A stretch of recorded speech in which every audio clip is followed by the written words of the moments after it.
Sir ଯେମିତି କହିଲେ actually ମୁଁ କମ୍ୟୁନିଟିକୁ ଆସିବା ପୂର୍ବରୁ ହେଇଗଲେ ମୋର କମ୍ୟୁନିଟିକୁ ଆସିବାର କମ୍ୟୁନିଟିକୁ ଆସିଥିଲି ମୁଁ ମୋର ଓଭରୱେଟ୍ ଆଉ ଟିସୁସ୍ ନେଇକି ଓଭରୱେଟ୍ ମତେ ପୁରା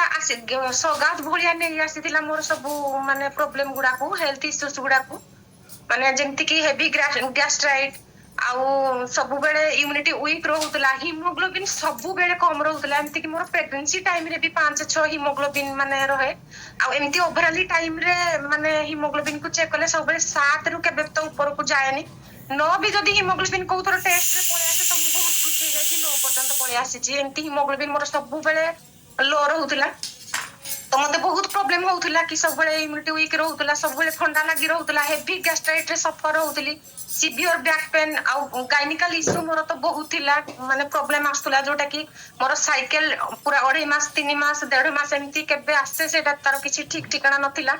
ତ ଏମିତି ବହୁତ ସାରା ହେଲ୍ଥ ଇସ୍ୟୁସ୍ ନେଇକି ମୁଁ ଏଇଠି ଆସିଥିଲି ଥ୍ୟାଙ୍କ୍ସ ଟୁ ମାଇ କୋଚ୍ କି ମତେ ଆଣିକି ପ୍ଲାଟଫର୍ମ ଦେଲେ ଆଉ କମ୍ୟୁନିଟିରୁ ମୁଁ ନଲେଜ ନେଲି ତ ମୁଁ ସେଇଥିପାଇଁ ବ୍ଲେସ୍ଡ କାହିଁକି ନା ସେ ମତେ ଗାଇଡଲାଇନ ମୋର ମାନେ ଚେଞ୍ଜ କରିଲେ ମୋର ଲାଇଫ ଷ୍ଟାଇଲ କୁ ମୁଁ ତାଙ୍କ ଗାଇଡଲାଇନ ହିସାବରେ ନିଜର ଡାଏଟ ପ୍ଲାନ କୁ ଫଲୋ କରିଲି ଆଉ ନ୍ୟୁଟ୍ରିସନ ସପ୍ଲିମେଣ୍ଟ ଆଡ କରିଲି ଯୋଉଟା କି ମୋର ଡେଲି ଲାଇଫ ରେ ଡେଲି ବେସିକ ରେ ମୁଁ ମୋର ଲାଇଫ ଟାକୁ କାଟୁଥିଲି ସେତେବେଳେ ଏବେ କିନ୍ତୁ ବଞ୍ଚୁଛି ଆସିବା ପରେ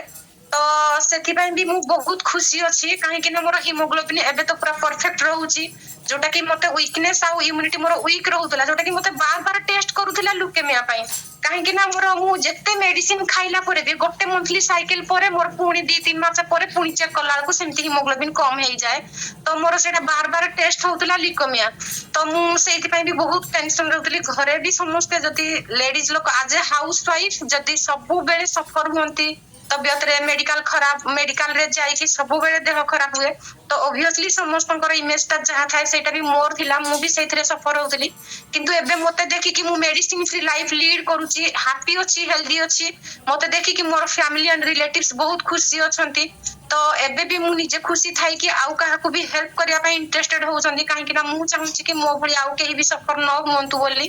ତ thanks to my coach thanks to this community and thanks to all thank you Recording stopped.